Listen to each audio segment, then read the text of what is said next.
CSN study में आप सभी का स्वागत है। तो कैसे हैं आप लोग? आशा करते हैं कि अच्छा होंगे। तो आज के वीडियो में हम लोग क्लास 12 की इकोनॉमिक्स के, ठीक है, क्लास 12 की इकोनॉमिक्स के जो इंपॉर्टेंट एमसीक्यू टाइप का क्वेश्चन है, ठीक है, ऑब्जेक्टिव टाइप के इंपॉर्टेंट प्रश्नोत्तर है, उससे कुल हम लोग 40 प्रश्नोत्तर इस वीडियो में करेंगे, ठीक है। कौन वाला करेंगे? जो देखिए आप लोग का जो 2022 में पूछा गया है ना, जो 2022 में जैक बोर्ड के द्वारा पूछा गया है, वो वाला प्रश्नोत्तर इस वीडियो में करेंगे, ठीक है। देखिए इसमें तो ये तो नहीं कहेंगे कि 100% में 100% मिल जाएगी, ये नहीं कहेंगे, लेकिन इसमें से कुछ प्रश्न आ सकता है परीक्षा में, ठीक है, कुछ प्रश्न परीक्षा में आ सकता है। और इसमें हम लोग कॉन्सेप्ट के साथ इस वीडियो को हम लोग समझते जाएंगे, ठीक है। ये वीडियो अगर आप लोग देख लीजिएगा तो कॉन्सेप्ट भी हम लोग साथ साथ में समझेंगे, जिससे कि और भी दूसरा क्वेश्चन इसी कॉन्सेप्ट के साथ बन जाएगा, ठीक है। तो इसीलिए पूरा वीडियो में बने रहिए, ठीक है। तो चलिए एक एक प्रश्नों को देखते हैं और हल करते हैं। जैसे कि पहला प्रश्न यहाँ पर है कि अर्थशास्त्र के कल्याण संबंधित परिभाषा के जन्मदाता कौन थे? तो अर्थशास्त्र के कल्याण संबंधित परिभाषा के जन्मदाता थे मार्शल, ठीक है। कौन थे? मार्शल, यानी ऑप्शन नंबर डी यहाँ पर सही उत्तर होगा, ठीक है। देखिए चार अलग अलग अर्थशास्त्र में अलग अलग प्रकार के दिए हैं।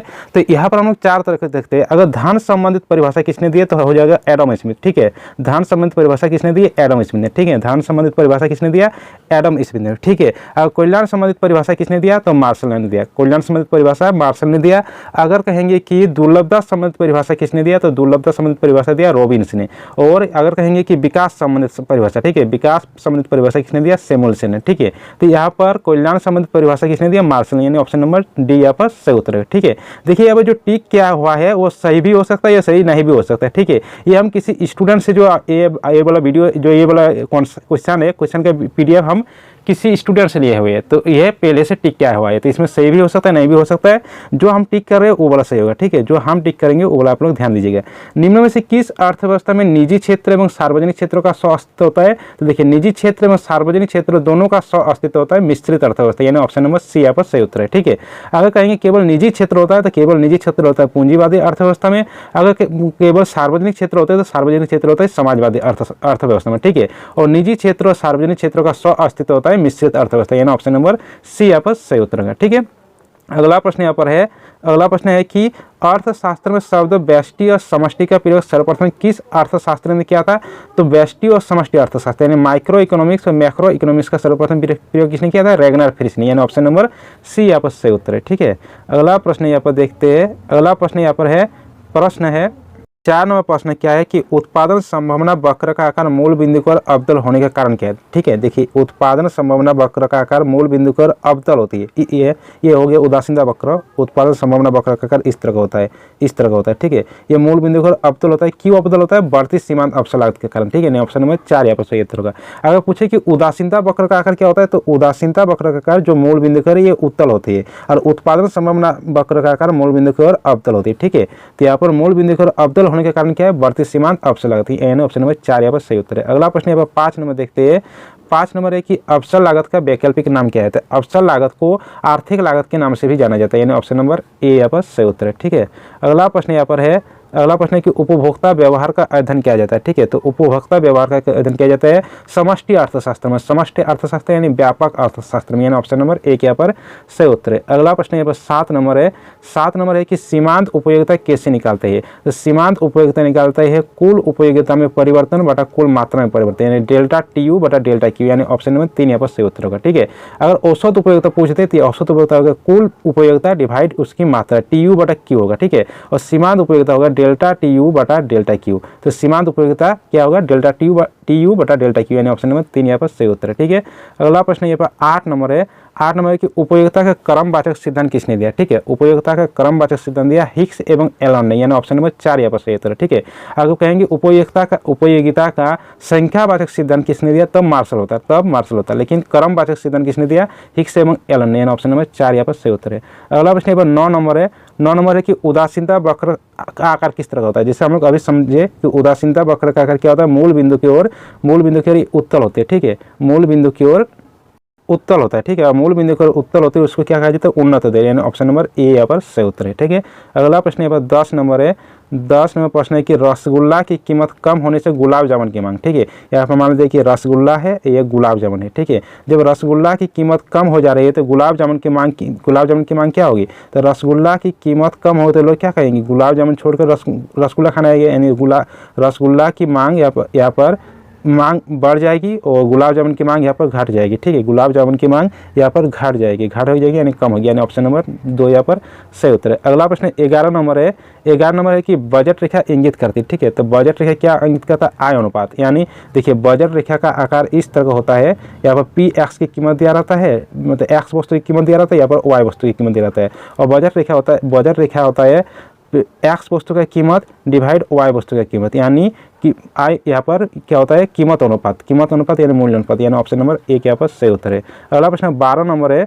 12 नंबर है कि प्रतिस्थापन की सीमांत दर इंगित करता है। ठीक है, तो प्रतिस्थापन की सीमांत दर इंगित करता है, स्थापन का सीमांत क्या इंगित करता है? उदासीनता वक्र। ठीक है, उदासीनता वक्र को कहा जाता है अनाधिमान वक्र का ढाल, यानी ऑप्शन नंबर 3 यहाँ पर सही उत्तर है। ठीक है, अगर प्रश्न पूछे कि अवसर लागत का दर क्या इंगित करता है, तब उत्पादन संभावना वक्र का ढाल होता है, लेकिन यहाँ पर प्रतिस्थापन की सीमांत दर, इसलिए अनाधिमान वक्र का ढाल, यानी ऑप्शन नंबर 3 यहाँ पर सही उत्तर है। अगला प्रश्न 13 नंबर है। 13 नंबर प्रश्न है कि यदि उपभोक्ता के आय में वृद्धि से वस्तु एक्स की मांग कम हो जाती है, तो वस्तु एक्स किस तरह होगी? ठीक है, जैसे एक वस्तु एक्स अगर आय में वृद्धि हो रही है तो क्या कर रहा है? उस वस्तु की मांग कम कर रहा है, डिमांड कम कर रहा है। ठीक है, अगर मांग कम कर रहा है यानी वो अच्छा वस्तु खरीदना चाह रहा है, तो उस तरह की वस्तु कहा जाता है गिफियन वस्तु, यानी ऑप्शन नंबर 4 यहाँ पर सही उत्तर है। ठीक है, अगला प्रश्न यहाँ पर है 14 नंबर प्रश्न है कि यदि किसी वस्तु की मांग रेखा कीमत अक्ष वाई अक्ष के समांतर है, तो मांग की कीमत क्या होती है? ठीक है, देखिए वाई अक्ष के समांतर होती है तो मांग की कीमत होती है 0 यानी ऑप्शन नंबर 4 है। ठीक है, और अगर एक्स अक्ष के समांतर होती है तो मांग की कीमत होता है अनंत है, इन्फिनिट। ठीक है, लेकिन वाई अक्ष के समांतर है इसलिए 0 यानी ऑप्शन नंबर 4 पर सही उत्तर है। अगला प्रश्न यहाँ पर देखते हैं। अगला प्रश्न यहाँ पर 15 नंबर है। 15 नंबर प्रश्न है कि उपभोक्ता का संतुलन बिंदु उस पर होता है जहाँ, तो उस उपभोक्ता का संतुलन बिंदु कहाँ पर होता है? जब सीमांत उपयोगिता बराबर मूल्य होता है, यानी ऑप्शन नंबर 1 यहाँ पर सही होता है। ठीक है, तो चलिए सभी के साथ शेयर करते जाइएगा। ठीक है, अगला प्रश्न हम देखते हैं यहाँ पर। अगला प्रश्न यहाँ पर 17 नंबर है। 17 नंबर प्रश्न है कि दो साधन श्रम और पूंजी के उत्पादन फलन का स्वरूप क्या है? ठीक है, उत्पादन फलन यानी क्यू बराबर यहाँ पर फंक्शनल ऑफ क्या है? लेबर है, और यहाँ पर पूंजी है यानी एल और के, इस तरह का होगा। तो इस तरह का कौन सा ऑप्शन में? ऑप्शन नंबर 1 यहाँ पर सही उत्तर है। ठीक है, अगला प्रश्न यहाँ पर 18 नंबर देखते हैं।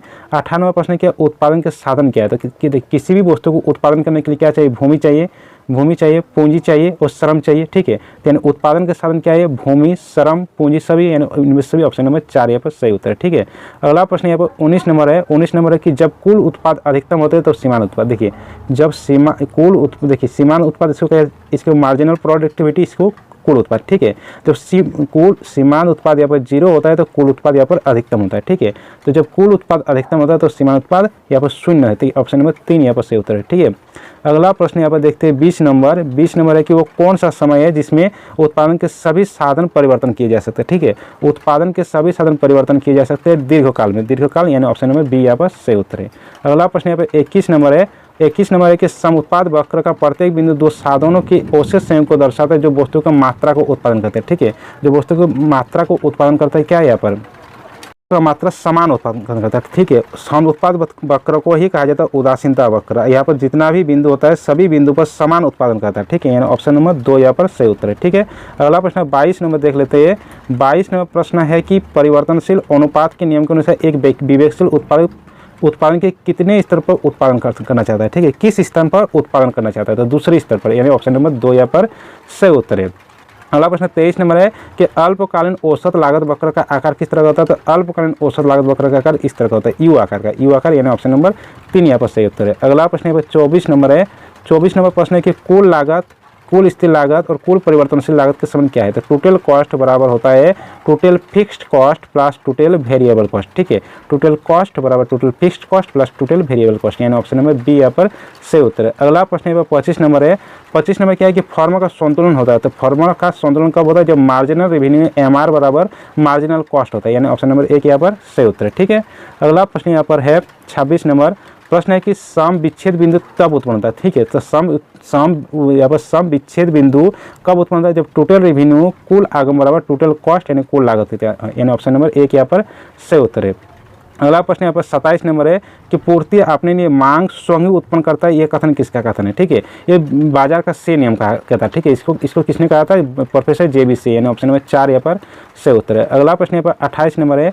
यदि किसी वस्तु की कीमत में 40% की वृद्धि होती है परंतु पूर्ति में केवल 10% की वृद्धि होती है तो ये ऐसी वस्तु की पूर्ति क्या है, तो पूर्ति की लोच क्या होता है, मात्रा में प्रतिशत परिवर्तन, तो मात्रा में प्रतिशत परिवर्तन कितना है 10 बटा कीमत में प्रतिशत परिवर्तन यानी 40, यानी 0 0 कट जाएगा 1/4, 1/4 को डिवाइड देंगे कितना होगा यहाँ पर 0.25 होगा, यानी 1 से कम आ रहा है। और जब 1 से कम आती है तब क्या होता है, ये जब 1 से कम आता है तो ये बेलोचदार होती है, बेलोचदार, यानी ऑप्शन नंबर 3 यहाँ पर सही उत्तर है। ठीक है, अगला प्रश्न यहाँ पर 29 नंबर है कि मांग अधिक की स्थिति में होती है जब, देखिए मांग अधिक यानी डिमांड कब अधिक होती है, जब पूर्ति की तुलना में मांग अधिक होती है, यानी पूर्ति की तुलना में डिमांड अधिक होती है, यानी पूर्ति की तुलना में मांग अधिक होती है, यानी ऑप्शन नंबर 3 यहाँ पर सही उत्तर है। ठीक है, अगला प्रश्न यहाँ पर 30 नंबर है कि किस बाजार में वस्तु विभेद पाया जाता है, तो देखिए वस्तु विभेद पाया जाता है एकाधिकार प्रतियोगिता में। ठीक है, एकाधिकार प्रतियोगिता, लेकिन एकाधिकार प्रतियोगिता यहाँ पर नहीं है, तो इसलिए यहाँ पर एक को ही यहाँ पर सही उत्तर मान के चलते हैं। ठीक है,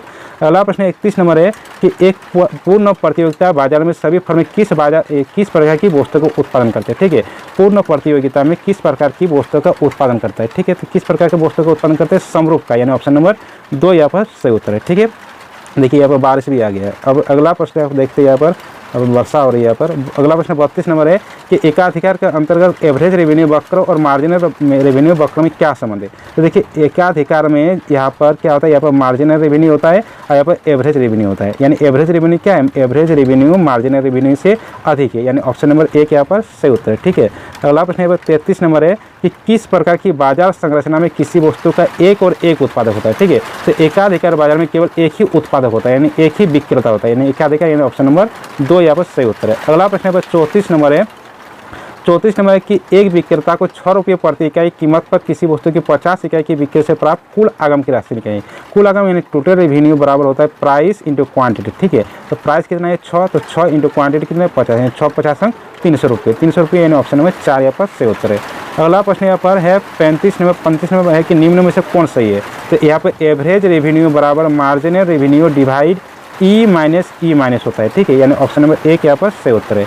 अगला प्रश्न यहाँ पर 36 नंबर है कि मार्जिनल रेवेन्यू प्रतिशत किया जाता है टोटल रेवेन्यू बटा डेल्टा क्यू। ठीक है, यानी ऑप्शन नंबर 1 यहाँ पर सही उत्तर हो जाएगा। अगला प्रश्न यहाँ पर 37 नंबर है कि एक फर्म का मांग वक्र पूर्ण लोचदार होता है, तो फर्म में मांग वक्र का पूर्ण लोचदार किसमें होता है, पूर्ण प्रतियोगिता, यानी ऑप्शन नंबर 1 यहाँ पर सही उत्तर है। ठीक है, अगला प्रश्न यहाँ पर 38 नंबर है कि बाजार में वस्तु की कीमत उस बिंदु पर निर्धारित होती है जहाँ पर वस्तु की कीमत और वस्तु की मांग आपस में बराबर होती है, यानी ऑप्शन नंबर 1 यहाँ पर सही उत्तर है। अगला प्रश्न यहाँ पर 39 नंबर है कि नीचे दिए गए एक फर्म के लिए सीमांत आगम अनुसूची से वस्तु के 5 इकाई के उत्पादन से कुल संप्राप्ति क्या होगी, यानी टोटल रेवेन्यू निकालने बोल रहा है कि 5वें इकाई तक। ठीक है, 5वीं इकाई के टोटल रेवेन्यू की निकालेंगे तो सभी 5वीं इकाई तक जितना भी सीमांत आगम है सबको जोड़ देंगे, सबको जोड़ेंगे तो 12 10 22 22 8 यहाँ पर कितना 40, 22 और 8 होगा यहाँ पर 30, 30 और 6 होगा 36, 36 और 4 होगा कितना 40, यानी ऑप्शन नंबर 4 यहाँ पर सही उत्तर है। ठीक है, अगला प्रश्न यहाँ पर 40 नंबर है, यहाँ पर अंतिम प्रश्न है कि बाजार मूल्य पाया जाता है, तो बाजार मूल्य कहाँ पाया जाता है, अल्पकालीन बाजार में, यानी ऑप्शन नंबर 1 यहाँ पर सही उत्तर है। ठीक है, तो 40 का 40 सोल्यूशन इस वीडियो में हो गया। ठीक है, तो चलिए सभी दोस्तों के साथ इस वीडियो को शेयर कर दीजिए, वीडियो को लाइक कर दीजिए, इस चैनल में आप कोई नए है तो चैनल को सब्सक्राइब कर दीजिए, साथ में बेल आइकन को प्रेस कर दीजिए। चलिए मिलते हैं अगले वीडियो के साथ।